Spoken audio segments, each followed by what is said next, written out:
we have a lot of questions that we prepared, but news always happens. And today, as just a few hours ago, the former president of Brazil, Lula da Silva,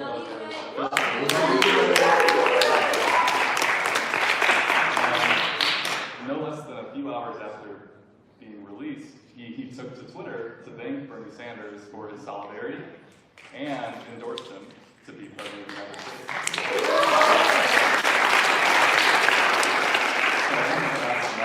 Michael has talked a lot about this. What is the significance of the solidarity between Bernie Sanders and Lula, and what is the significance of his freedom?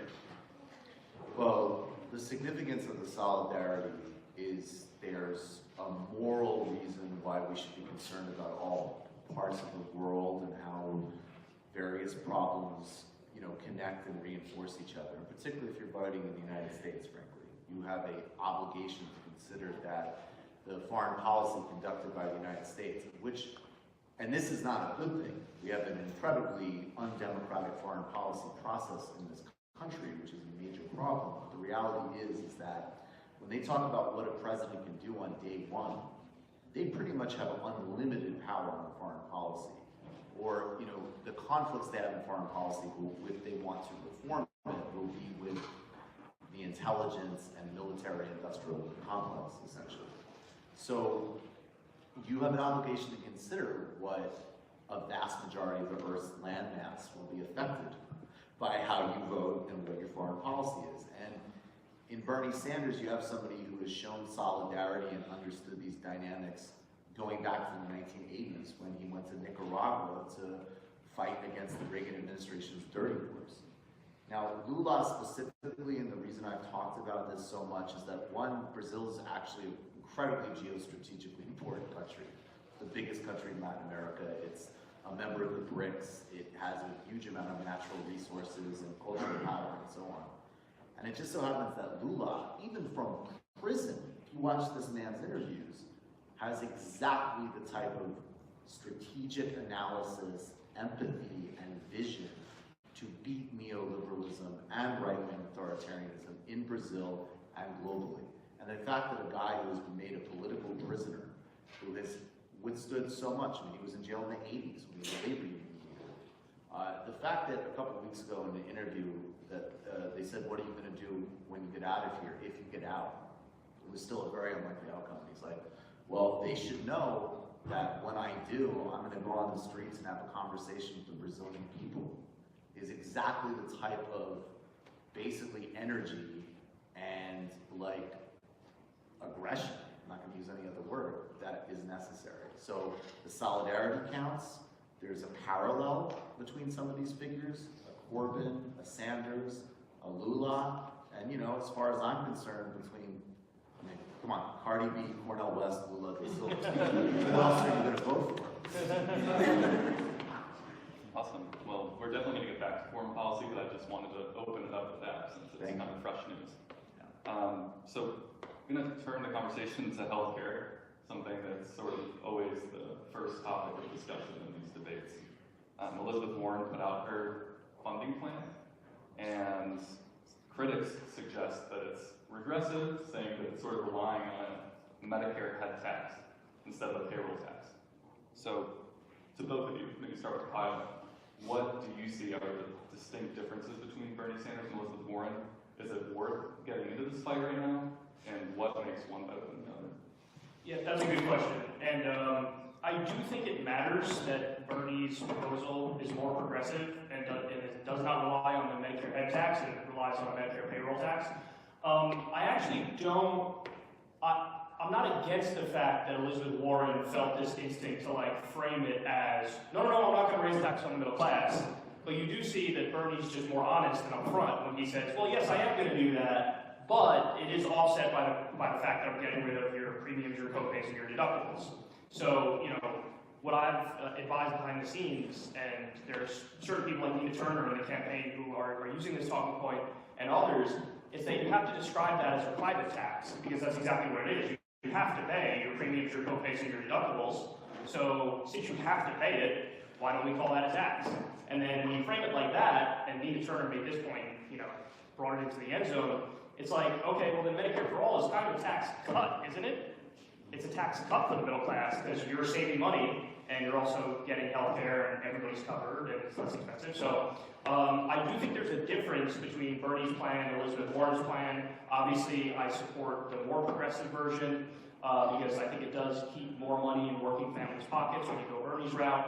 But I am also, I would say, happy that at least there's another candidate in the race who's not, talking endlessly about the need for choice and protecting private insurance companies. I think that it's time, when you explain it to the American people why that notion is fundamentally absurd in the realm of healthcare, they get it. They get it. I made the joke on my show. It's like Pete Buttigieg and his Medicare for all who want it. Imagine somebody saying, like, I'm in favor of firefighters for all who want it. Like, no, you should just be in favor of firefighters, full stop. So there is a difference. Bernie's plan is better. It keeps more money in the pockets of working families. But at the same time, I am happy that she's at least not going down that path of talking about choice and catering to for-profit health insurance companies. Great. Yeah, I agree with everything Kyle just said, so I'll make a more political point. And I was talking with Anna Kasparian about this on my show. Shouts to Anna. I love for Anna. Anna's the best. So, but it reveals to me, I actually sympathize when Elizabeth Warren was trying to do what Nina Turner is doing, which is basically saying it's a BS way of framing the question, right? Like, you almost certainly are going to save money on Medicare for all, and even if we broaden it out, I did a conversation with a really important healthcare academic, Jamila Michener, who I think is at Cornell, and I mean, by the end of the conversation, it was essentially like, unless you're Jeff Bezos, this system doesn't work for you. Because even if you have an extraordinary, like even if you're doing really well, you are susceptible to be wiped out in the private health insurance system. And so I was sympathetic with Warren's pushback. But the problem is that one, first and foremost, she did choose an objectively regressive option.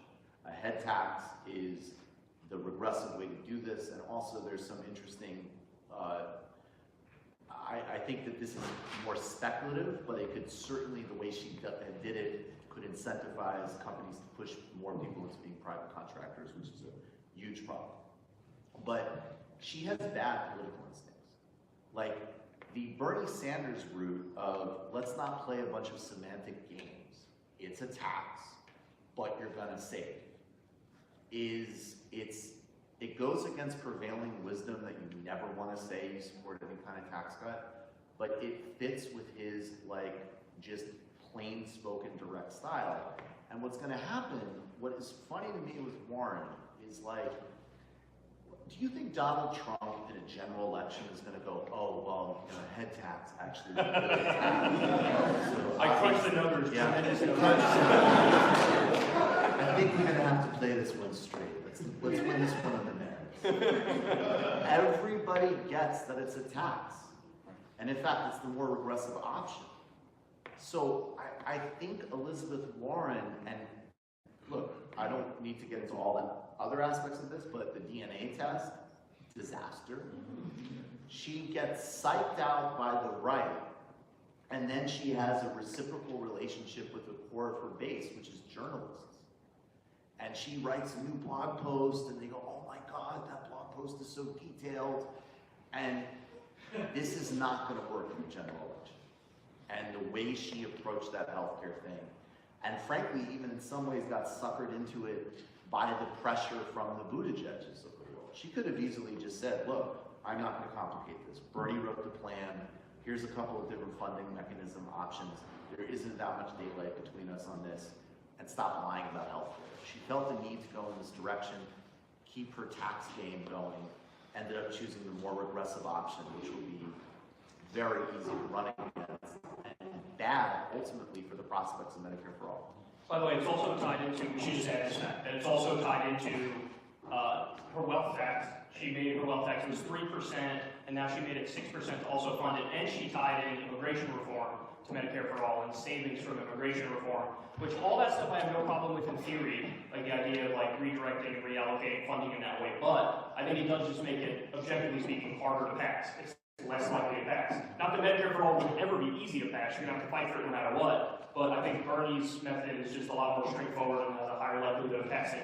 Also because it's not tied into all the other issues. I also just have a question. I mean, specifically, she ties it into immigration reform, which is, well, Bernie just put out the best immigration proposal anybody has put out in modern politics, which ties to foreign policy.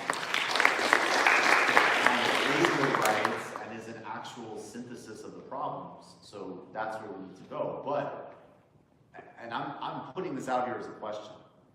If part of the revenue you're projecting to pay for Medicare for all is documenting people based off of their taxes, I mean, maybe that's part of the head tax, but I see a tension between, I mean, no new middle-class taxes except for people who have become documented. Like, it's a genuine question. I don't know what that means in terms of how she incorporated it. Yeah, that's interesting. What do you think is the effect of this discussion on the fight for Medicare for all? So we have a debate in a couple weeks, right? And so far it's been Warren and Bernie, yeah, we're both Medicare for all, we're fighting against Biden and Buttigieg. Do you think this sort of fractures the Medicare for all base, trying to figure out how we're going to pay for it, while the Bidens and Buttigieg's are all just saying, like, no? I think at the macro level, and I'm interested to hear what you have to say about this, Michael, but I think on the macro level, it's just a good thing to have another voice that's saying Medicare for all, Medicare for all, Medicare for all, Medicare for all. Because what it does is it drags that Overton window back to the left, and that's a massive problem that we've had for so long in the Democratic Party, is that they were all competing to see who could run further right. I mean, you go back and you look at the debates even with Obama, who was a very skilled politician, but go look at, the policy discussions we were really having. It was it's centrist, to put it nicely. I'll put it very nicely and just say it's very centrist. So I just think it's good to have that other voice up there, but again, the devil is always in the details, and I don't think it's really an open question as to which bill is better for working families. So I think it's a hard line to walk, but we have to walk this line of being able to criticize it and say Bernie's bill is better, while at the same time acknowledging that it's a positive thing to have two voices in the race, kind of unapologetically saying Medicare for all over and over and over. Yeah, I think that there's, especially as people lie about it and obscure what Medicare for all is more and more, it is very important that it was, it's important that she didn't come out and pull a Kamala Harris or a Buttigieg, which I totally thought was possible, to be honest with you. So did I, absolutely. Yeah, so that is important. On a political level, though, I don't think it's so great that you put a regressive option in there that it's wonky enough to be kind of hard to explain to people in terms of how it fits into a broader good plan, and simple and distillable enough to turn into like a relentless amount of attack on it. So, 70% positive, but 30% she might have planted some real bombs for us. And the media is also going to be a big problem in this, because I've now seen this dynamic happening a lot recently, where the media will, over and over, they'll say, Warren's wealth tax, or Warren's Medicare for all. And that now becomes, so now it's interesting because we all look into that trap then of saying wait, no, wealth tax is a good idea, or Medicare for all is a good idea. But we also just kind of agreed that it's Warren who's pushing it, and Bernie's, sitting in the corner what? I'm the one who's talking about this. What are you doing? So it's a little unfair because, the media has 1,000 tricks up their sleeves, and this is just another one where my biggest fear is it's worse if the media is indifferent to Bernie than if they're actively against Bernie. I'd rather them write negative articles about Bernie than say nothing about him. Yeah, because the negative articles, I think people are intelligent enough to know when an attack is nonsense, and so in many respects, when the media goes after Bernie, it backfires, because people are like, that's a ridiculous racism. Why would you? So it actually gets more people to go to Bernie. But now it seems like they're almost catching on to that, and they're going more the path of indifference. Warren's social media team furiously looking up Wikipedia to find out who Lula is.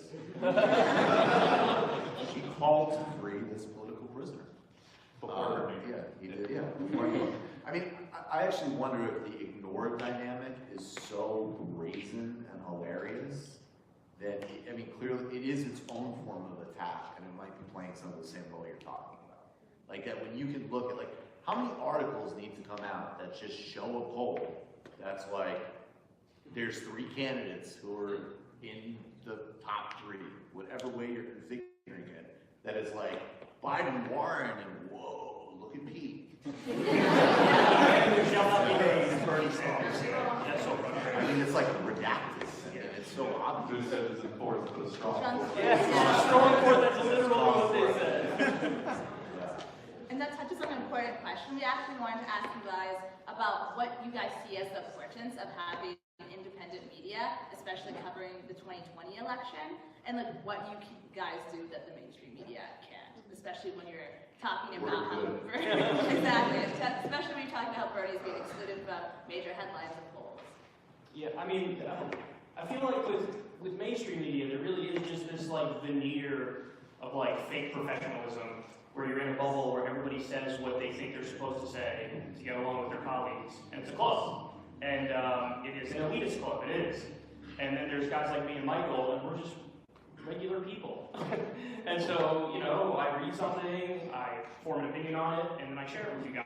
And the other thing I do is I try to make all my biases clear up front. You know, I don't think my biases are biases, and it's just, hey, this is an opinion I have, but I'll walk you through it and I'll tell it to you. The thing that frustrates me is, like, I'll tell everybody what my politics are, but if you turn on CNN, you turn on MSNBC, they do this weird thing where it's like they hide it. But like, we know who you favor, like we know who your favorite candidates are, how they've tried so hard to pump up Mayor Pete. You know, there was a moment after the debate where they inexplicably said Klobuchar had a great night. So, but it would be so much more digestible if they would just say it. If they would just say, hey, listen, you know, the status quo is cool, I'm making so much money, and here are the candidates I prefer, and I'm an incrementalist at best. But they don't do that. And so I think that our role is to just provide a voice for people that's, you know, a unique and different and outsider perspective as opposed to the same stuff. Like, it's just, and also, let's just be honest here, they're so boring. And we're not. And they're really boring. So, yeah, that's the difference. And not good. Not good, no. Not good, Michael. Very bad. So many people have said it. Yeah, I think everything Kyle said, again, it's another area we're going to agree with. I think, I really would recommend that everybody read Manufacturing Consent. Yes. Like, it's really, because you have to understand this not as a conspiracy theory. Like, there are so many conversations that don't need to happen when everybody shares the same framework.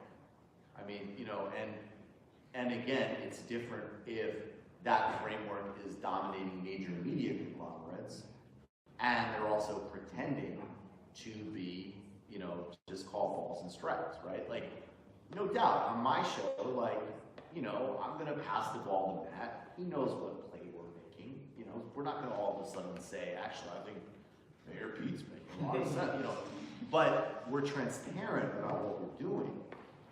And I actually think in the big picture, like, it's a huge advantage of the media right now that you get to have people like us, without a doubt. And then there's people on the flip side who are below the curve, right?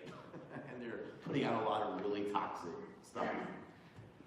I actually am of the mind that it's not healthy that there aren't media institutions that actually genuinely serve that role. Like, it's a problem, as an example, that, like, when it's outside of its sphere of influence, Al Jazeera English has way higher coverage of so many issues than mainstream American outlets, and it's also owned by the fucking Qatari monarchy, right? And that has its own foreign policy implications, which, you know, again, I respect people tremendously who work at Al Jazeera, but I think we're playing a really important role, and it reflects the failing of corporate media. And ultimately, especially when you consider, like, the budgets necessary for investigative journalism and things like that, it's a problem that is shrinking as a space, and most institutions that are supposed to do that are doing terribly.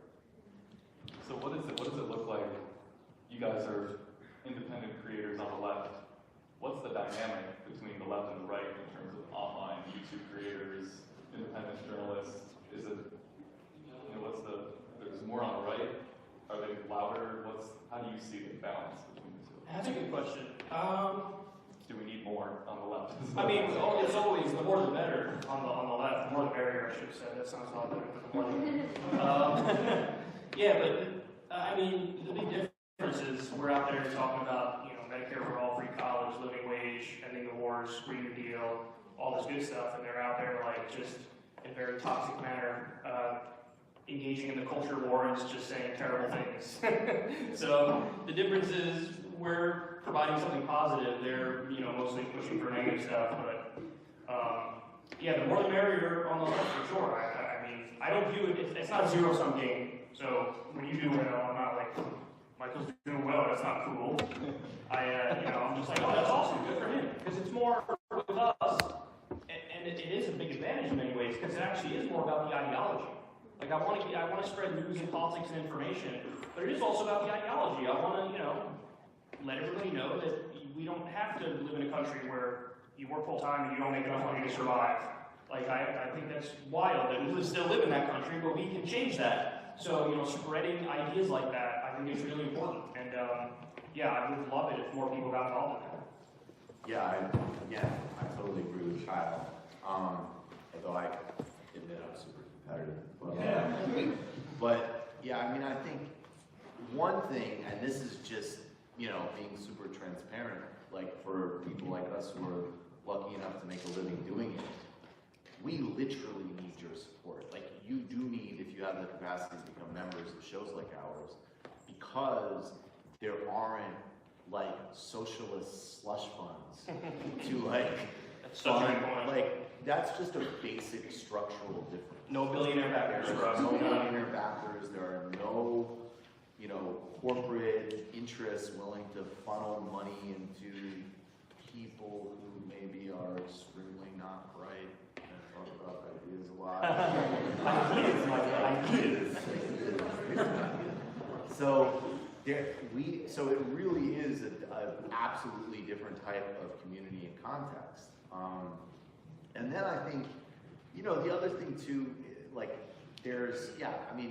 we're doing very different types of content than people on the right. I think it's always the answer of what needs to be answered, what needs to be debunked, what needs to be dealt with, and then also what, one of the things I definitely try to do on my show a lot is do a lot of global and a lot of history coverage because I want, as best I can, to tell a bigger story about what's happening in the world. And part of the answer, we just do these mini docs. And this latest one we just did was on the 1970s in Jamaica, which is a fascinating CIA, drugs, and socialism story.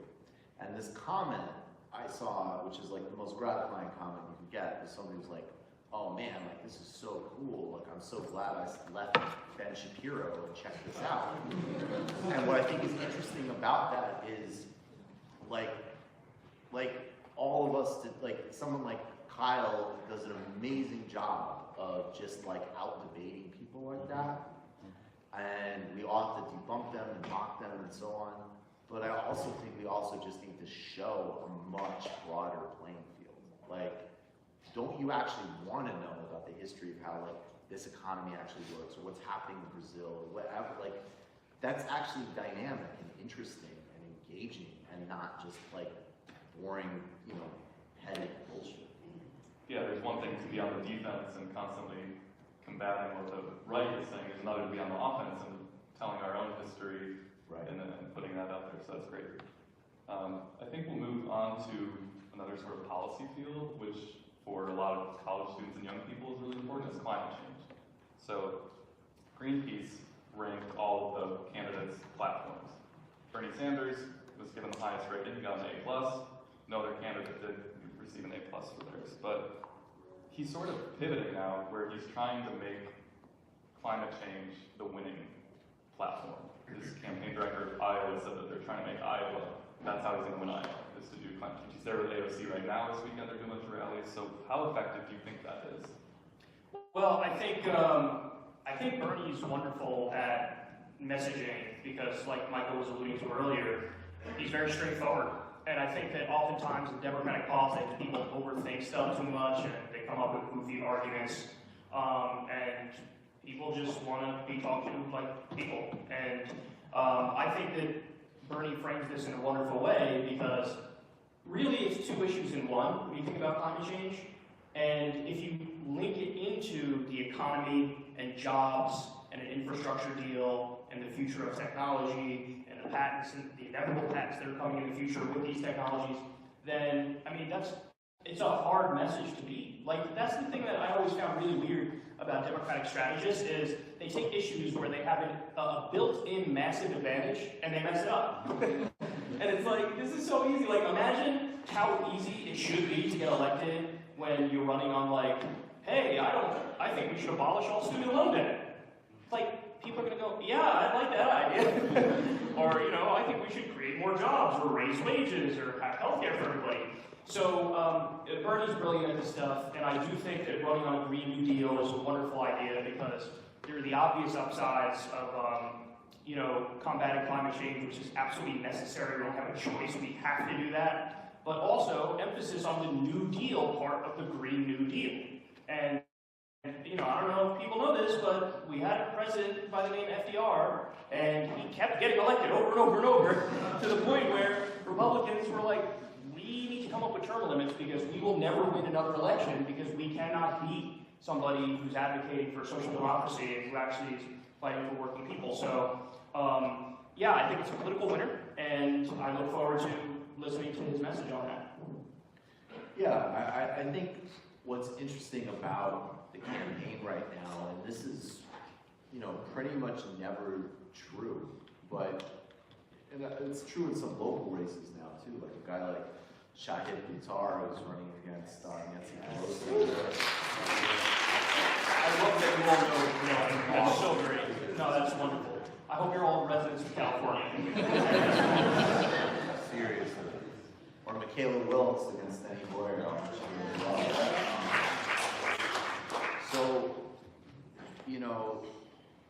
if you do like a formulation, it's like if they do what they need to do and we do what we need to do, they can win.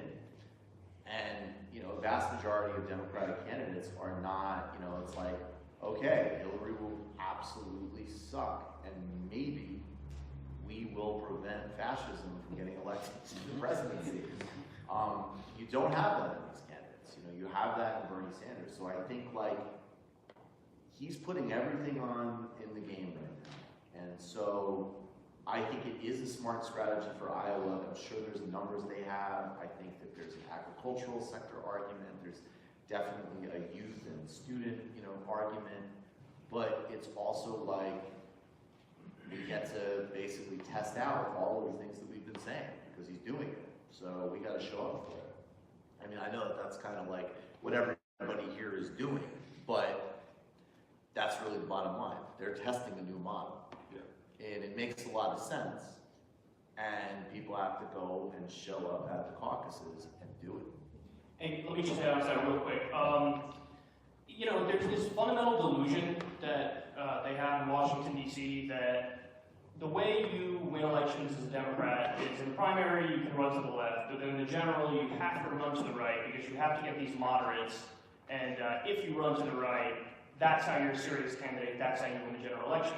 And, it's amazing that even when we disprove that in real time, they still hold on to that delusion. And if anything, they go further in that direction because they say, oh, no, the problem with Hillary was that she catered too much to Bernie in the general. She should have run further right. It's like, okay, but you haven't even tried the opposite. You haven't even tried to run actually believing in something and believing in a comprehensive left-wing vision. If you try it, off-season work is for Walmart. That's the other just economic reality of a lot of these people dispensing advice. Yeah, there's a permanent consultant class in Washington, D.C., and they're, they get paid to give their bad advice. And even though the Democrats lost 1,000 seats in the Obama era, they still thought, like, well, I guess we gotta run even further right in the next election. And, Trump even disproved this notion of a pivot, and it didn't occur to them. I remember reading the articles after Trump won the primary and was running in the general, and all the mainstream media was like, where's the pivot? I thought he was going to pivot. He's not pivoting. He's saying the same stuff that he was saying in the primary. And it's like, yeah, and he also has a terrible message. Imagine if you don't pivot and you're on the left and you actually believe in those ideas and you take those strong ideas to a general election. Guys, we're talking about absolutely obliterating Donald Trump. We're talking about landsliding Donald Trump. And their argument is West Virginia. Okay, go look at West Virginia, and Bernie Sanders won every single county in West Virginia against Hillary Clinton. So this idea that, like, oh, he can't win in conservative states or he can't win in purple states, he's the only one who can win in those states.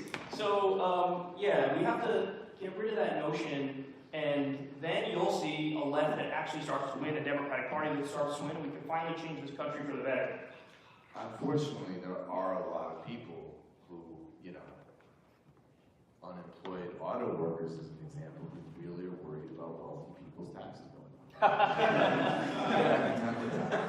Like, I love Joe Manchin voted to, like, deregulate Wall Street, and it's like, do you think... Coal miners love it. Yeah. You think people in West Virginia are like, I gotta make sure I vote for somebody who's gonna deregulate it more? Yeah, well, and the idea that we hear all the time is that you'd rather pivot right to win 10 swing state voters than stay left and win All new voters. 30 million non-voters. Yeah. Well, I mean, even just like, what's funny is even on their much more limited terms, it's just a stupid view of the map. Because, like, if everybody can kind of agree that, like, all right, even if you're running a fairly standard election, you gotta win Pennsylvania, Wisconsin, Michigan, Ohio, which are like exactly the states where the profile of voters would fit. Give me a real message on economic justice. Like, even if you wanted to stipulate, like, we can argue about how many new people you can mobilize, all this stuff. And then ironically, other than like the suburbs in Philadelphia, which like Chuck Schumer and whatever imaginary people he talks to in his head, that's a real thing, look that up. He has a family called the Baileys that are his imaginary friends. They live in Massapequa, and he asks them questions. Look it up. But like, okay, so maybe like Bill Gates will vote for Donald Trump over Bernie Sanders, no doubt, because he's an oligarch and there's no such thing as a billionaire that is compatible with democracy. But across the vast majority of that map, in the specific zones you need to win, it is indisputable that that is the best way to run. And it's indisputable Bernie's the best candidate for those places. Indisputable. I mean, Biden in some of the polls is also doing well in these places. How long is that going to last when Donald Trump is on stage with Joe Biden and he starts screaming that this guy didn't have to? Because that's exactly what Trump did to Hillary, and Trump won.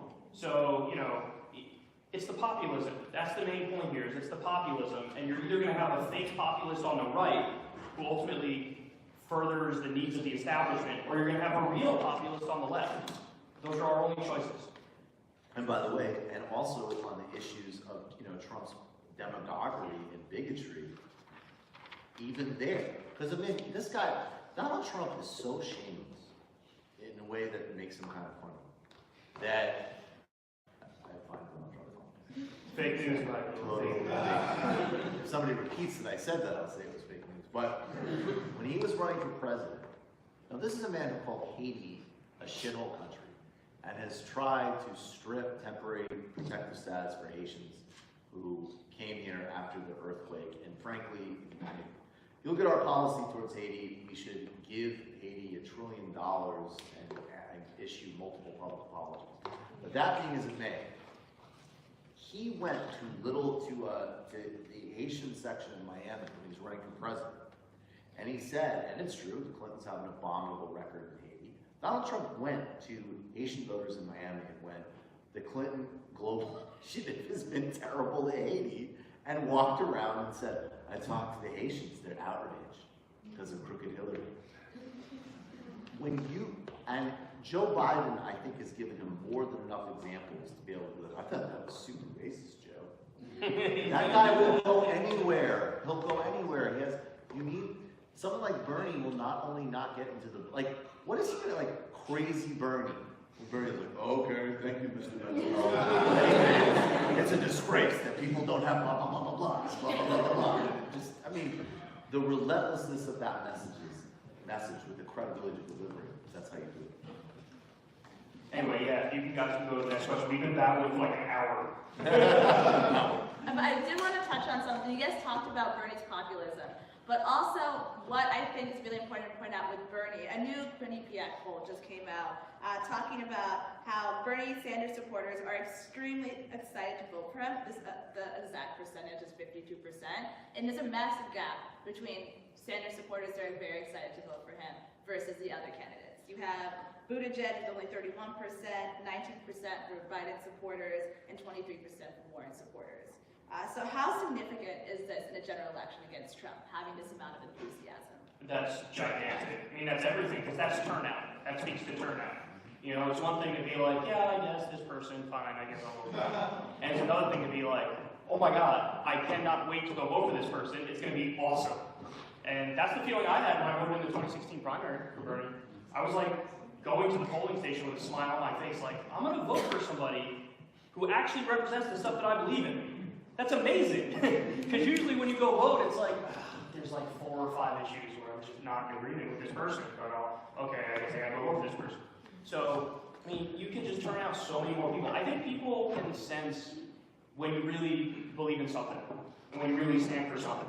And I think that that authenticity shines through and really explains the enthusiasm gap.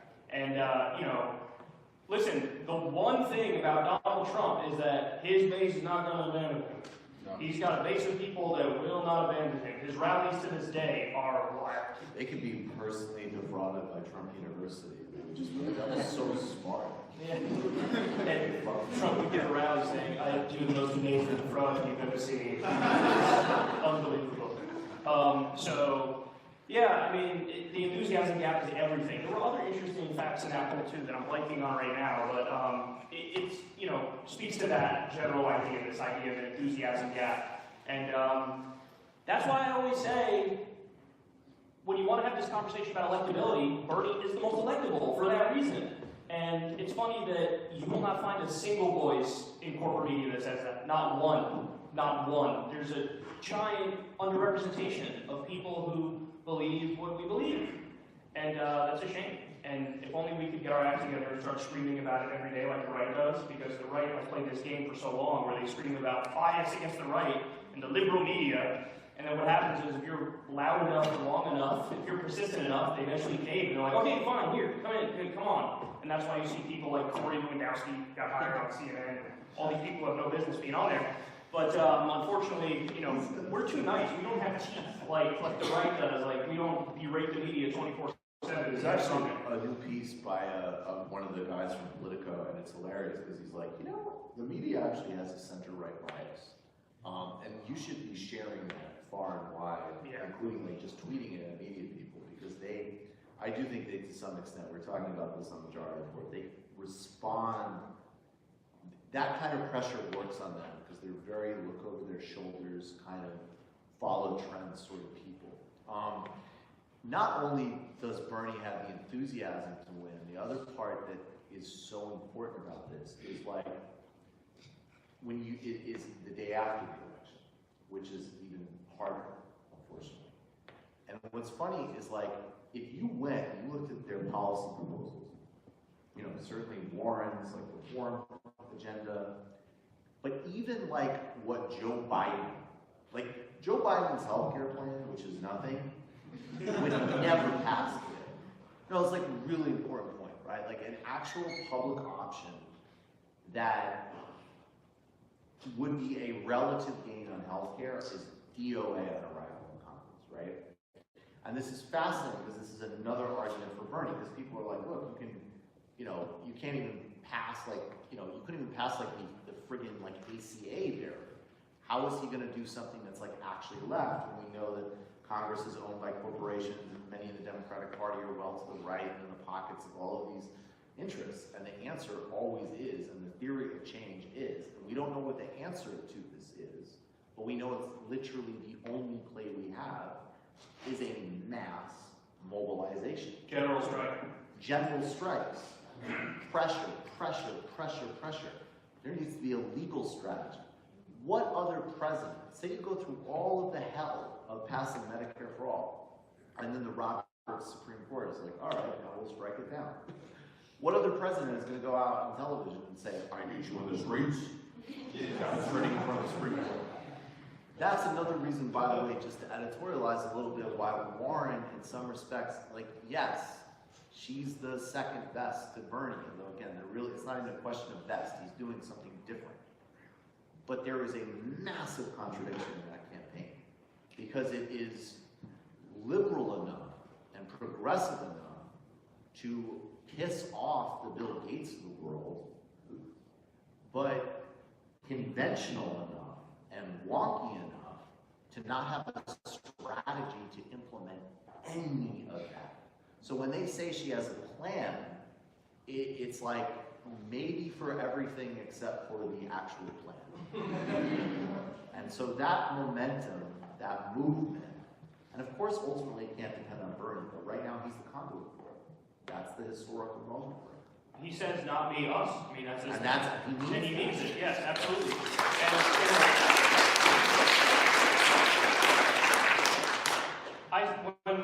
When I interviewed him, one of my first questions, or question I asked early on in the interview, was like, what basically you're alluding to, like, how do you get this done? What do you do? Will you go to West Virginia, do a rally against Joe Manchin in his own state, and say, listen, you're either going to vote for the will of the people, which is Medicare for all, or I will support a primary to your left, and this person will win, because I have a movement behind me, and you don't. And he said very quickly, yes. They'll do that. They'll do that. That's all I need to know right there. Because for all the positive things about Warren, that's not, she's fundamentally an inside player in Washington, D.C. And maybe, to be fair to her, maybe she thinks like, no, I can actually get people to move on these issues or whatever it might be. But when you're talking about fundamental change like Medicare for all, when you're talking about free college... Congress has not taken on the healthcare industry because they haven't read a good enough medium.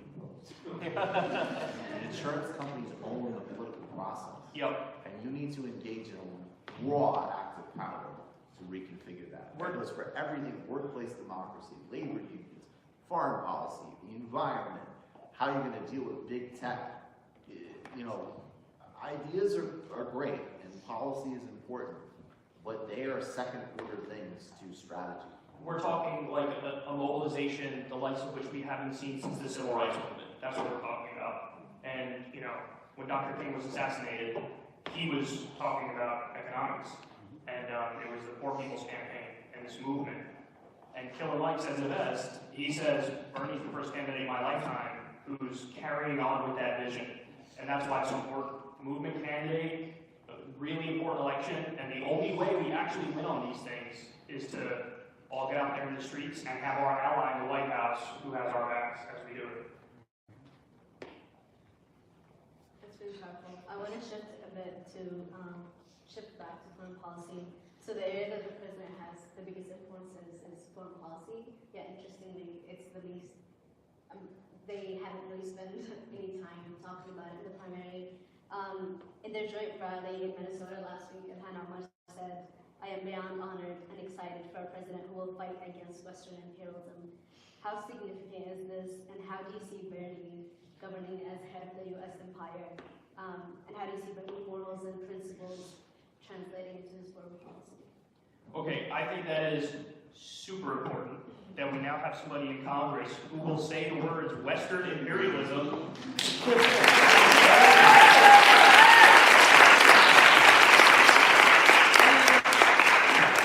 Mind-boggling that, like, we've had this collective delusion for all these years where you're not allowed to utter that which is so obvious. I mean, we're bombing 8 different countries. We have a shadow war going on in Africa. We have 900 military bases around the world. How can you say it's anything but imperialism? It's obviously imperialism. So to have, a congresswoman say that, is absolutely amazing. And let me just say about Ilhan Omar, I think she has been the most maligned, smeared congressperson I think maybe I've ever seen. Because they immediately went to, oh, she's anti-Semitic, because she dared to say that, you know, AIPAC money influences people in Washington, D.C. And if you say every single donation from every other interest group influences people. Separate that. Exactly. See, that's what they want us to believe. You know, you can criticize the Saudi lobby, but if you criticize the Israel lobby, oh my God, you must be anti-Semitic. It's absurd. And they see, this is the point, guys. They cannot respond on actual policy substance, so they go right to the smear. And so Ilhan Omar is wonderful. And I think what Ilhan sees in Bernie is the same thing I see in Bernie, which is this is a guy who fundamentally believes we shouldn't be an empire. We shouldn't be an empire. Not one person shouldn't have that much power. And, you know, this goes back to another thing that I asked Bernie, where I said, will you do everything that you can using the power of your office that's constitutional? So in other words, you know, will you do executive orders which further your goals, which are the goals of the American people? And he said, yes, absolutely. And so having Bernie in this position, which is exactly what you're saying, the area where the president has the most impact, it's like that's everything. Because we have a president that quickly ends the war in Iraq, quickly ends the war in Afghanistan, you know, stops with our drone war where we're killing 90% civilians. Chomsky calls it the biggest terrorist program in the world today. So to have a president who acknowledges that we are indeed an empire, and to have a president who is committed to, you know, rolling back that empire, I think is everything. And also, by the way, you have the other upside of when you stop doing that, all of a sudden, hey, look at that, we have a lot more money that we could use for, I don't know, like infrastructure here at home. So I think that's also really good. Yeah, again, I agree with everything Kyle said, and I do, and it's funny because I've actually had some, modest criticism of Congresswoman Omar with regards to some of her Turkey policies, but that's like, really, that's exactly the point. I mean, one is like she's going to be more open to like interesting conversations like that because she's created a completely different playing field upon which you talk about foreign policy by being so unparalleled in her courage and clarity on things like Israeli apartheid, which it literally is, if we're going to use that word properly. Yes, like everything about this could not be more important, and it really should be, you should be telling everybody, like, not only, like, Bernie is a leader on foreign policy. No one has done more to try to end the genocide in Yemen. Yes. We still support Yes. to this day. He's serious about the Iran deal, which is maybe the greatest long-term catastrophe of endless catastrophes. And by the way, Donald Trump is a fulfillment of empire. His rhetoric of isolationism occasionally sounds, it's entertaining. Might even sound sometimes like you have to agree with it. There is he lies every day. There's more civilian casualties under Trump than there was under Obama. So on a more practical level, though, I think people need to look at it as, and there's a guy I work a lot with, Daniel Bessner, who's a leftist international relations historian, who is really interested in like the policy work, how you actually what do you do to dismantle the National Security Council? Like how do you actually put war making back into Congress's hands and things like this? So you look, and in some respects, to actually go up against that apparatus, I'm sure is terrifying, right? Like, to say the least. So what you're gonna do if you elect someone like Sanders, who clearly has these actual anti-imperialist, anti-colonial instincts, is you start to set the stage for let's just let it roam. Rashida Tlaib or AOC administration to abolish the CIA, right? But you're laying the groundwork now in terms of institutional reform, and he is the only person on that stage who cares about it, who doesn't understand. Again, look at his immigration proposal. There is a whole section on U.S. imperialism in Central and Latin America. No one else will bring that to the table. No one else called for freeing Lula. He probably knew who Lula was in the 80s. I mean, this is a very unique proposition to elect president. I I'm actually American, and so I'm so grateful for you mentioning and raising awareness about the genocide and humanitarian crisis in Yemen. All the numbers to me are not just numbers, but they could be family members, they could be me. So really, thank you.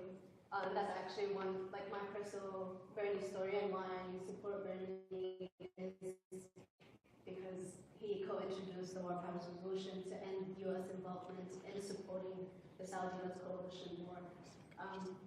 Can you guys hear me? Yes, there we go. It's a live show. Okay, thank you. And quick shout out just to Rohana as well, because he cares.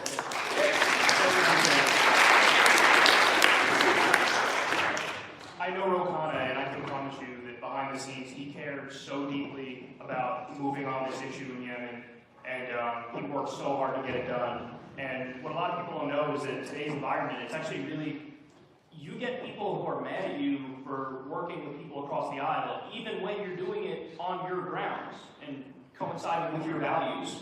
And so Bernie actually worked with Mike Lee, who's a terrible senator from Texas. Texas or Utah? Utah, okay. Sorry, I call myself though. You got it. But yeah, it's such an important issue, and Donald Trump is a liar and a fraud because he criticized Saudi Arabia previously, and then now as president, he's taking money from Saudi Arabia through his hotels as he's giving them a multi-billion-dollar weapons deal, and they're committing a genocide in Yemen. So he has blood on his hands, MBS has blood on his hands, and we got to get him out of the White House, because if we have a President Sanders administration, then yes, we end our aiding of a genocide in Yemen, which is so important. That's like, thing number one on the list is stop aiding a genocide. Seems pretty simple. Yeah, so my question is, how would Bernie fight for universal human rights? And like, would he have a policy of positive intervention in atrocities like Yemen and the Uyghur genocide in Syria? Like, what do you guys think?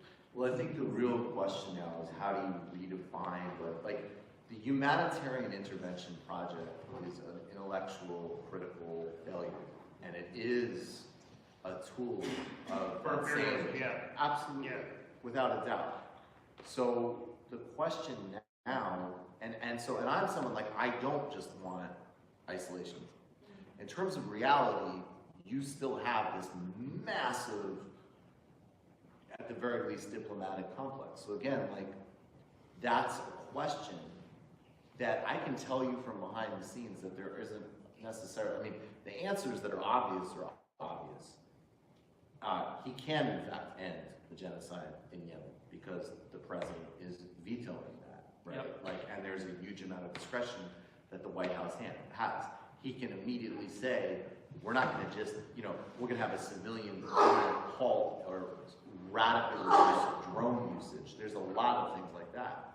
But more broadly, the question that in these circles people are asking themselves is like, if we get out of this horrifyingly stupid and really reactionary binary that is like, all right, either we ignore atrocities or we use them in a totally cynical way to promote regime change or implement vicious sanctions regimes that hurt civilian populations.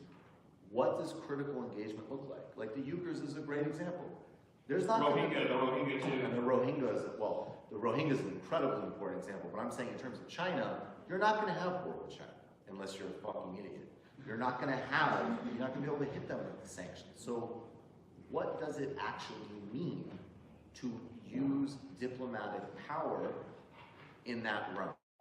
And I think there's a lot of really open, live questions on that, which are really important. And again, it's another thing where, are there answers yet? No, not across the board at all. But is this the only campaign that is saying, or on another one where there's an easy, obvious example, he'll catch tremendous hell for it, which is like, yeah, our aid to Israel actually is subject to just treating Gaza as a starved open-air prison. So I think it's some combination of, there's things that we all know we can do that are really hard, and it takes somebody with enormous courage to take it on, and a movement behind that candidate. That's Bernie. And then the whole other set is, we haven't thought through these things properly. And we need to actually empower a whole alternative policymakers and intellectuals and citizens and educators and activists to actually think through how we do it. And to answer your question, I would say thing number one is first do no harm. That's the easy part. That's to get out of Iraq and out of Afghanistan. Stop arming every single human rights violator who we arm. That includes Israel, that includes Saudi Arabia, that includes Egypt. So that's step number one. Step number two, because you're asking a very difficult question in terms of like, what do we actually do in the real world when there's an atrocity going on somewhere? That's where I say make the UN great again. So basically, and I think Bernie, agrees with me on this, although I don't know. But certainly what I would do is, when there's an actual atrocity going on, when it's the Rohingya, when it's what's happening in Yemen, when it's the Uyghurs, I'm okay, Kashmir, exactly. I'm okay with the U.S. being a nation among nations that tries to prevent terrible things from happening. I'm just not okay with the U.S. being a nation above nations trying to stop bad things from happening. So if you get the international community together and we all agree, hey, we got a serious problem over here, we got a serious problem over there, then yes, you can mobilize and you can get peacekeepers, for example, to prevent any further harm from being done as you try to negotiate settlements for the long run. But that's my idea. No more offensive wars, no more wars of aggression, and try to make the UN do what it's supposed to do, which is, yes, stop atrocities, but we just cannot unilaterally anymore, and in contravention of international law, try to do stuff on our own. I agree. I just want to add,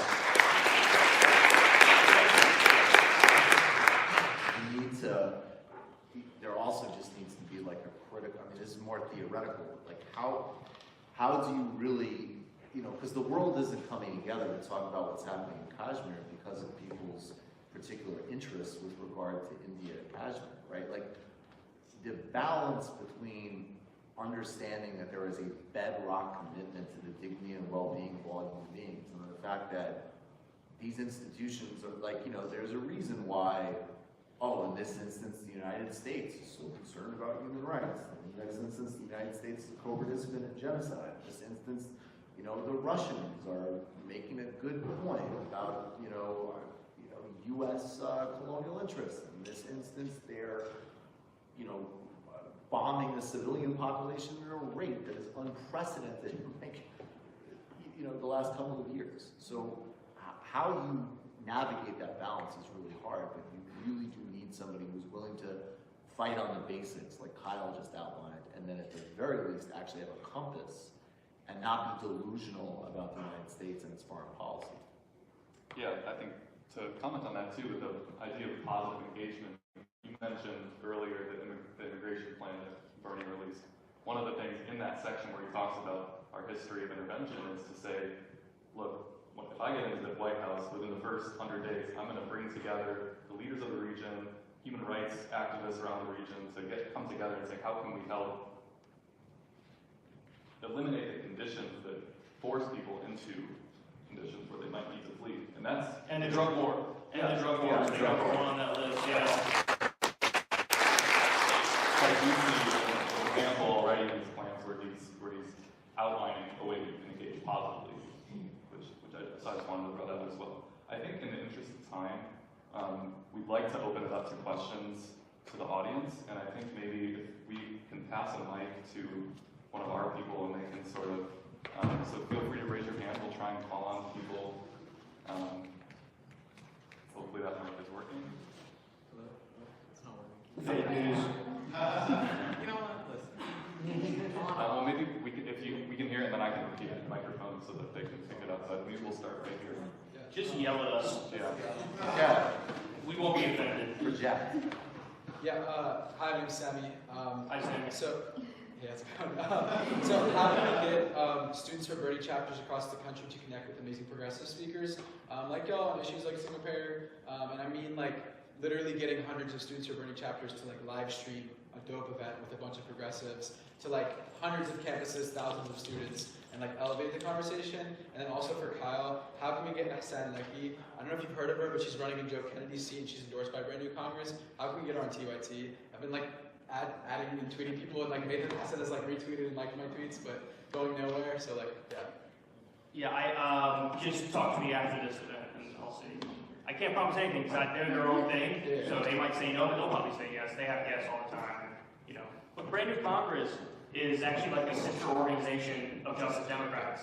So I'm surprised That's what I was told. If you get Brand New Congress, you get on TO. Yeah, you know, they probably already have something scheduled that you and I don't know about, to tell you the truth, but we'll figure it out. And your other question about connecting and making these bigger events, yeah, I don't know. I mean, Michael was tweeting at Harvard yesterday, like, why haven't you invited us yet? And they were like, we're working on it, bro, we're working on it. So, yeah, I don't know. So I guess one brick at a time. We're building the thing one brick at a time. But this is cool, you know. I'm flattered that we were invited here. Thank you, Zach. I guess thank you to all the students for Bernie. I really appreciate it. You guys are awesome. Very flattered to be here. But yeah, I mean, some sort of a college store or something where, you know, we get progressive speakers and we get all Bernie supporters and we can make them like semi-rallies and stuff, you know. So yeah, I think that's a great idea. Ask us. That's his answer. I will say, after tweeting about it, I got maybe like 10 different student chapters in my DM saying like, how did you get? Really? Yeah, there's a lot of interest for sure, but they were like in Texas and stuff. Well, That might be a little bit harder. Zach was like, I'm close to him, that's why he said yes. Exactly. Everybody knows I'm scared of the planes, but anyway. Seriously, I am. I almost died coming into JFK like last week. And when I say almost died, I mean a normal landing. Can't trust the engine. All the way in the back. Yep. Yeah. So, in the church, in this sense, you guys are kind of preaching to a choir. We all came here because we like what you say and we like Bernie. But something that's important that we can do is amplify what you are saying. So, one of the important things we could all do is make calls for Bernie. I know some people definitely have already. But if the two of you were to make a call to someone in Iowa, or New Hampshire, or South Carolina, or speaking to a family member, I know I have older family members that feel warm enough to Bernie. What would you say if we could be your voice? What messages would you say that we deliver to these people? First of all, that's a really great question. It's like saying, give me like your best pitch for Bernie, basically. Medicare for all, free college, living wage, end the war, end the wars, Green New Deal, end the drug war, free nonviolent drug offenders. I mean, I can keep going with policies, but that's why I support Bernie. It's all policy based. It's that this guy is representing an ideology that I fundamentally agree with. It's the change that we need. And also, a really important point that everybody loves about him is that he's honest and he's totally uncorrupted. He says, hey, no, I'm not going to take corporate PAC money. I'm not going to take money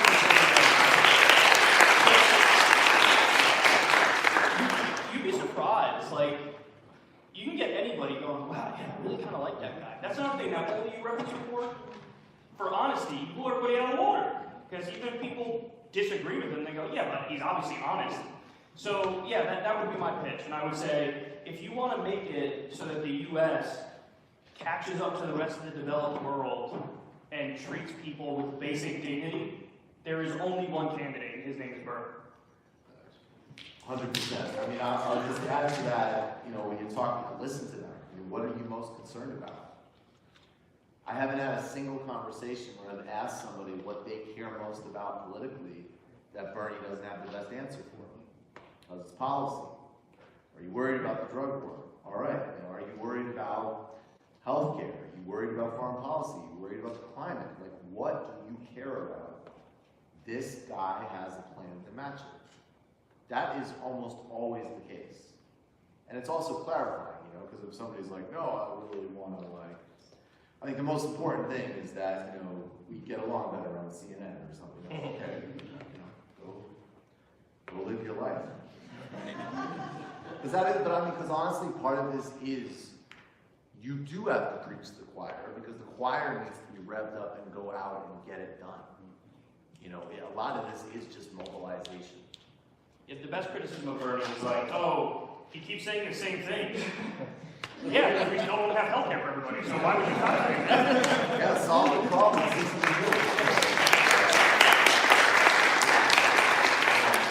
And on that question too, is Luis, where's Luis at? So Luis in the back there, I'm gonna make a couple of Luises in here, but I am every Luis, equally. He has a table outside here, and the campaign is doing something that's pretty cool, organizing people to actually travel to, if you're in a state that's close to one of the early voting states, they'll send a bus to take you, and so in our case, New Hampshire would be the state. So if there's enough interest and enough people sign up, they'll send a bus and bring you to New Hampshire to do canvassing. So the cool thing about Bernie is that I'm sure this is the only campaign that has over 1 million volunteers, right? It is, yes. And that's something to take advantage of, right? So after this event, be sure to go check out his table. It's on the ramp right when you come out here. If you're interested in going to New Hampshire, I would say that's a great way to start doing that. I see Luis's hand. They're also working on housing, so for now, we're just trying to get about 70 people to sign up. And if we do, they're going to get us a bus. Great. So if there's 70 people, then they'll get us a bus, and they're working on housing. I did see that too. But they'll actually put you up in a volunteer time because the whole weekend in New Hampshire, knocking doors, talking to voters in New Hampshire. So that's the way that we do this, right? So thanks, Luis, for that. Mel, do you want to pick it over? Oh, you had it. This one's for Kyle. Can you start calling Mayor Pete Booty Judge? No, you call him Mayo Pete. So I actually sort of started that, and then I backed off of it a little bit because I saw criticism where people were like, "Oh, that's homophobic." And I'm like, "No, we're just having fun, and everybody judges booties and enjoys booties." But yeah, I don't know. I just kind of shied away from that a little bit. But my favorite is still Bet on My Stork, which I'm one of 6 people who enjoys that, but I still repeat it all the time. And then Amy Cloudboot Jar, which is equally ridiculous because it's ridiculous. But anyway, yeah. So maybe I'll throw it out there every now and then, but then I have to make sure to never read my Twitter mentions ever again. My name is Jonah. My friends wanted me to say this because I'm 18 today, and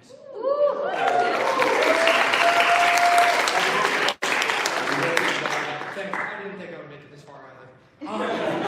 My friends wanted me to say, Kyle, I was a freshman, sophomore year, I was politically apathetic. Then I started watching your show junior year, and now senior year, I'm a radical communist. No, I'm just kidding. I'm a democratic socialist for Bernie, so thank you. My question for you guys is the issue of trade was a prominent one in 2016, but now it's kind of taken backseat for the 2020. Why do you think it has become a backseat issue, and why do you think Bernie is the best candidate to address it? So I think that's a great question. I would agree that it's not talked about as much in the media, but I would disagree that it's not as an important issue. However you say that sentence. So yeah, I think that since we have the Electoral College, since our election works the way it does, anybody who wins the election is going to have to win the Rust Belt. You just have to. There's no question about it. And that was the blue wall that set. Hillary Clinton, famously didn't campaign in many of these states because she thought, I got that in the bag. And then meanwhile, Trump's there the final 2 weeks hammering away at, I'm against TPP, she called it the gold standard. And he just kept going after and after and after on NAFTA and all these things. So I think it is as important an issue in this election. And I think Bernie is the only one who has the real credentials on it because he voted against all these terrible trade deals. And he cares deeply about bringing jobs back to that region, and of course to the entire country. But so I think it is as important of an issue. I think the media is not talking about it as much. But as we gear up and go more towards the general election, it'll be talked about more. And I would love to see in the debate, Bernie versus Trump on this issue, because Trump flat out lied and he didn't help this area. And you have, famously the GM plant shut down, recently the Lordstown plant shipped it to Mexico. There's been 93,000 jobs outsourced in Trump's first year as president, which is crazy because he ran as that anti-outsourcing guy and jobs are being outsourced. So, let Bernie get at him on that. And this is one of the main reasons why I think he's the best candidate. He's the most electable is because the Rust Belt's going to see that. They're going to go, oh, this is a no-brainer. And Bernie will win every state against Trump.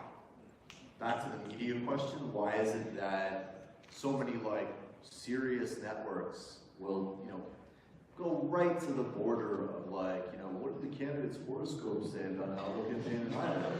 And you can watch our shows and it'll actually tell you what was in PNTR with China and who voted for NAFTA and what NAFTA actually did. And especially on a campus like this, don't listen to people's nerdy bullshit. Those trade agreements are bad. So true. Yeah, so true. In honor of Jonah's birthday, can we do a happy birthday? Happy birthday to you. Happy birthday to you. Happy birthday, dear Jonah. Happy birthday to you.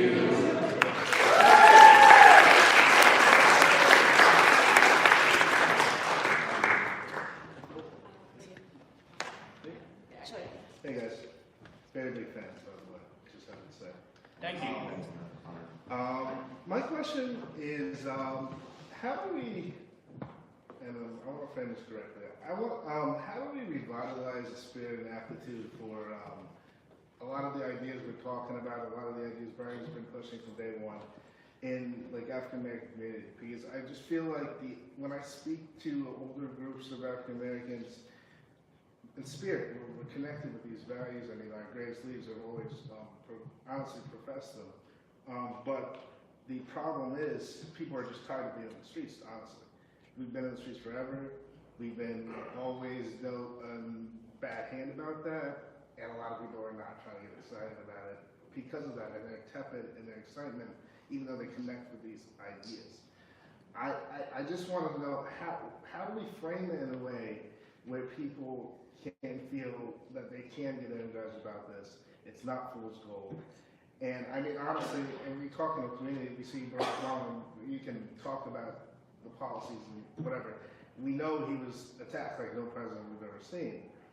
With that said, and how moderate to conservative policies were, people see that and they don't see an aptitude or room for Bernie to expand. I want to be able to communicate to these communities how this is possible. I want to make it possible. I think Nina Turner said it best, which is that we have the receipts, and he's been fighting these fights for so long before you and I were born. So you have the receipts, and then also go there. Go there. People want to see you. People want to hear you. Go into these communities, do these rallies, march with them, protest, so on and so forth.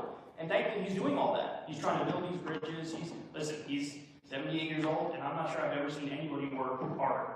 I mean, I know, because I know some people in the campaign, and the word is that the day of the heart attack, later that night, he was like, oh, I feel good. Let's go do this. Let's go. Yeah, so anyway, that's my answer. It's outrageous that the top 1% of the top 3%,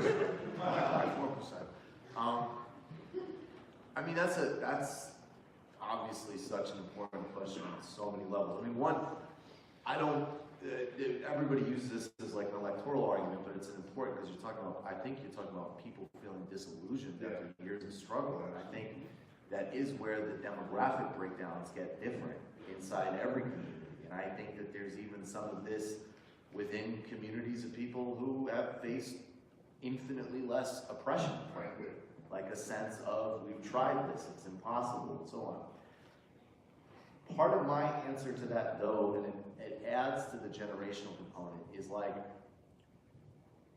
when you look at media, and you look at the conversation, it's like, yes, of course there are areas that are, just racism that affect every single member of the Black community, as an example, of course. And at the same time, talking about the Black vote as an undivided monolith is actually real bullshit and essentializing, not strategic, and radically inaccurate. So even if we go back to 2016, and I was a fervent supporter, and I thought there was room for improvement on messaging and on policy. I think this time he's doing it. Already, if you go and you look at like Wisconsin, where in the 1970s you had an African American steelworking community that, because of civil rights activism and powerful unions, had an incredibly high standard of living and a legit middle class, and they got gutted along with certainly every other worker in the Rust Belt. They went for Bernie, and so we need to start like. Every time they say, I mean, it's amazing to me because I feel like I can hit this as like an anti-woke, crude materialist, which I am in some ways, and also as somebody who wants to be like actually analytical about this stuff. Like, oh, well, when we get to South Carolina, that's when the black vote comes in. Right. Bullshit. There's black vote everywhere in the Democratic primary. And you're telling me that a family that migrated to Brooklyn from Guyana, who works in accounting and finance, has the same ideology, challenges, and perspective on the world as a family in South Carolina that was brought here as slaves from the beginning of this country? Of course not. It's ridiculous. So there needs to be a simultaneous, real clarity on what the campaign actually is doing. Room for improvement, as always, and then also a serious pushback, because I don't, no, there aren't a handful of commentators and power brokers on television and in different institutions that speak for an entire, incredibly economically, demographically, and historically diverse community. That's essentializing, it's not true, it's bullshit, and it actually undermines the very specific fights against that structural racism as well. So I would bring that message, and also, I'll just wrap it up by saying, sometimes I think honestly for older people that are open to just be like, hey, I get it, you're burned out, you don't buy it, I make a request to somebody who still has, a very long time ahead of me, can we at least give this a shot? Because I'm gonna have to live with the consequences of not even trying.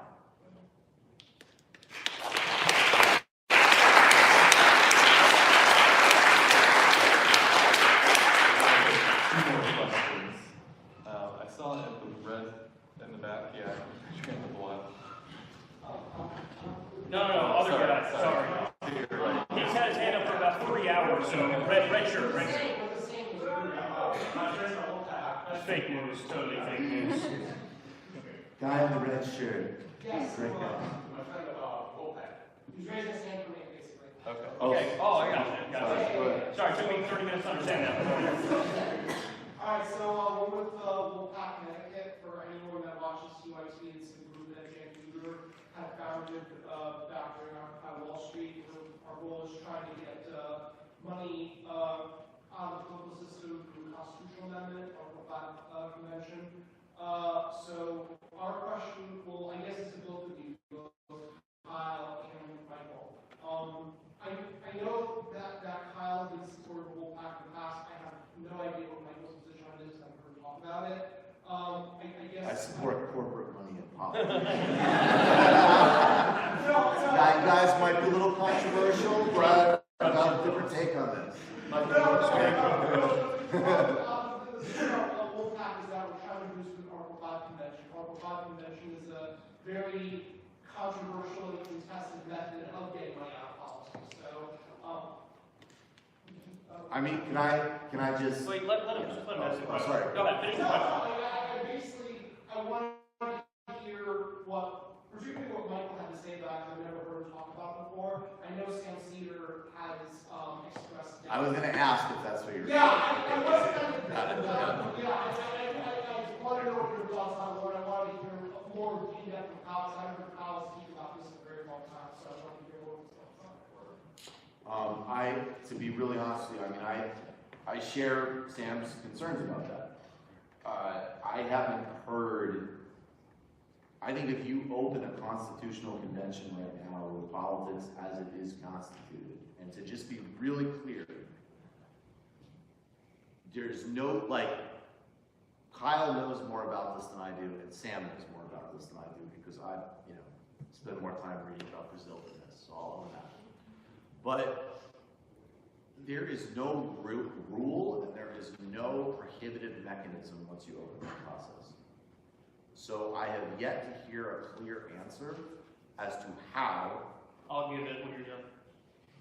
Okay, no, but like a technical one, right? I hear people say, well, it gets open through this activism and people will be outraged and they won't take it. The Cook Bros don't give a fuck about that. If you open up a constitutional process, by the way, to a right wing that has had in the works for decades, Wolfpack has done incredible work in a couple of years to put money and politics on the table.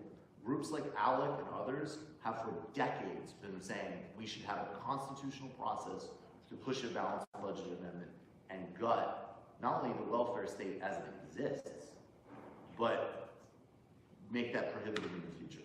So I understand, and I mean, I gotta be, just preemptive with you. We've had this conversation. I understand I understand there'll be pushback, this and that, but I have yet to hear, and it would be new information to me, if there is an actual legal mechanism that says, we open this for this specific purpose, and it will be for this specific purpose. If you have that and it checks out, I would be more interested. Well, the answer is that it's the only thing that like over 80% of the actual people agree on.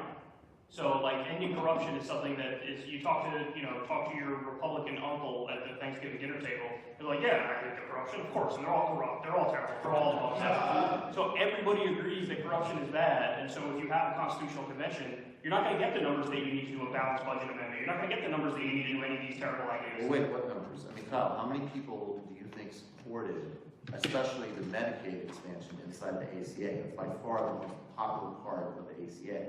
The Supreme Court made up before the ACA ruling, everybody said, even if the Roberts Court guts Obamacare, the Medicaid expansion, that's going to be really hard legally to figure out and block that. They literally made something up and blocked it. The Supreme Court did that. Yes, the Supreme Court. Right, and the constitutional amendment goes above the Supreme Court. It goes, yes. That's the point.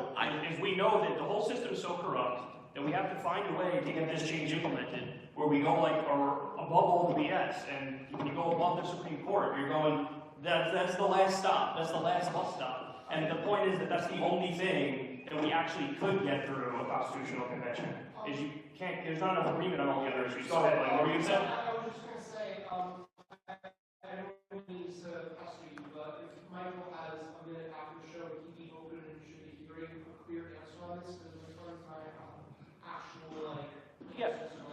I mean, just to let Michael know, that, this is something Cenk has had debates with people on this exact point, and you would be mortified at who is defending, who's making the argument that you're making here. I think you... Well, no, I've seen Sam argue with, look, I'm not going to do, But they've just been duped is the point, by, corporate tools who came up with this rationalization after the fact. Like, no, we can't do that, because all these bad things will happen. It's nonsense. I think you're way more sanguine about, how power works in this situation than me. So I think, It's to be honest, it's a hard path. It's so hard. I think, in my view, a technical, ultra-complicated process like this, which, look, and again, I will totally listen to what you're saying, and I always listen to what Kyle's saying. None of the answers, yes, there's a ton of tools that oppose it. Yes, this would be popular.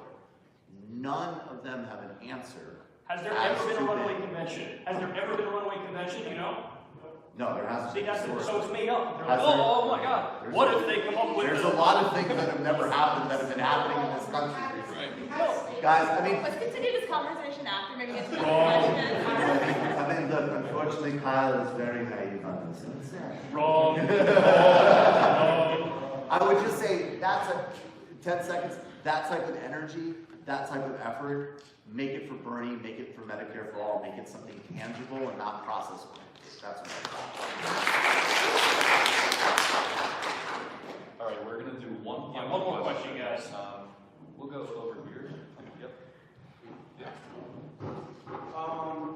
It was just some information I want to share, and then you guys comment. But I wanted to just share my experience. I've been organizing for 41 years, and I became of left in college. I got woke back in the 80s when Bernie got elected as mayor. So this is a big deal for me because I've spent 40 years almost always voting third party because almost every Democrat was horrendous. But the importance of organizing is amazing. So I'm just going to point out to the race that Michael's talked about, which is Councilwoman Sawant in Seattle, if I pronounced it right. It was Sawant. Right, and this has to do with... Did I pronounce it right? Yeah, you did, and I think there might be good news on that. Yeah, so Bernie, Bernie was an organizer and movement stuff. I've been doing that for a long time. Central American stuff. That's where I started with. I'm a Latin American Studies major, and I did some public speaking here for election campaigns back 20 years ago or so. But Amazon approved 1-point-something million along with other corporate interests, and I sent her money. I don't have all the money, but I sent her money. Everyone helped out, and now she's in the lead, and probably will win. And that's an amazing thing. And then I want to get a comment from you guys on that, and then I want to connect that international. I know that's also important. We talked about foreign policy and Bernie. So a judge a few hours ago basically set the situation for Lula to be freed. And then Lula endorsed Bernie 2 hours ago, and Bernie responded back. And I just think that kind of stuff is real important. I've seen in my community the Honduran thing 10 years ago. Honduran refugees, and I live up in the Waterbury, it's not far from there. So I just think that organizing, I'm probably one of the ones here, I'm 58, organizes a way of life. And the rich never stop, and they got the money.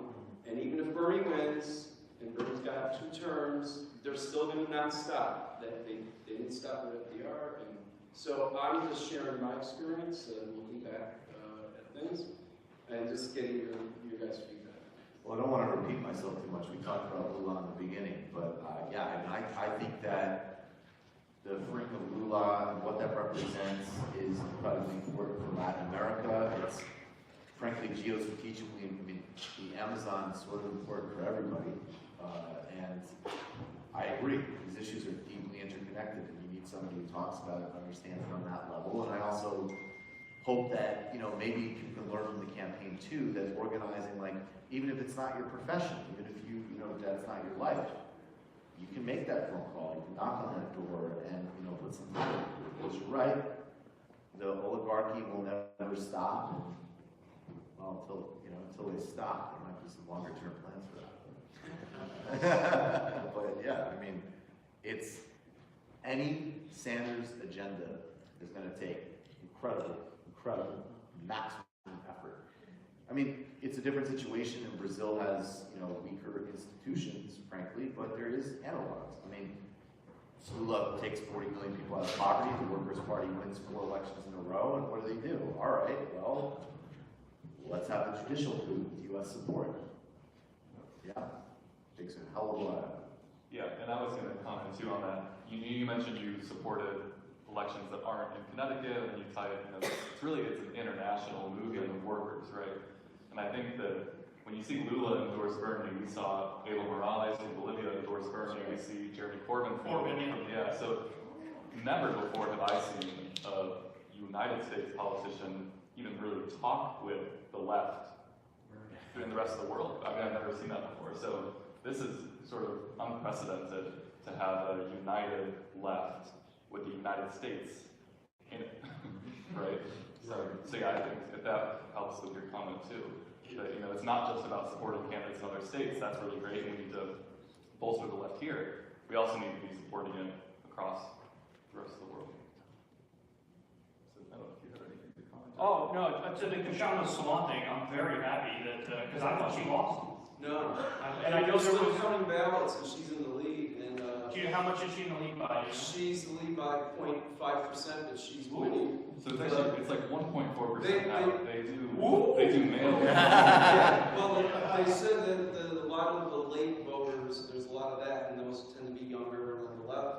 And Sean Scott, I'm not sure if that's his right name. Sean Scott. He's a DSA guy. He's behind Moore. He'll probably lose by 2-3 million. Yeah, because I heard that Amazon and Boeing and all these companies pumped millions of dollars into that race because she's not even a Democrat socialist. She's like, I'm a socialist. Yes. And so when they hear that, they're like, break out the big guns. We're going after her now. So anyway, it's amazing. It's great that she looks like she's going to win. And I did a video the other day, and I was talking about, the one downside was the Trump Swan law. So now we get to give it a positive update. Get back to the content there. Yeah. Also, Chessa from San Francisco, he's back up. Oh, he's back up.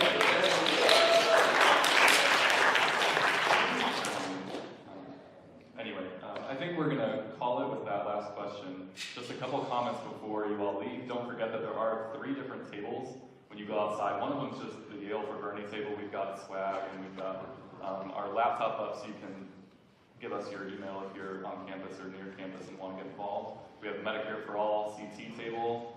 Chat with them, they're great people. And then we also have the table if you're interested in campusing up in New Hampshire. Highly encourage that as well. Why don't we just, the other thing, do we have that petition up? We can put it up. We'll put it up. We were supposed to have a special guest with us tonight who unfortunately couldn't make it the last minute, but his name is Christian. And he's a Yale PhD student in history whose mom is currently facing deportation, was arrested by ICE, and is also has stage 4 cancer. And so he is a student on campus here, and he really wanted to be here tonight to share his story, but he asked that we share it for him.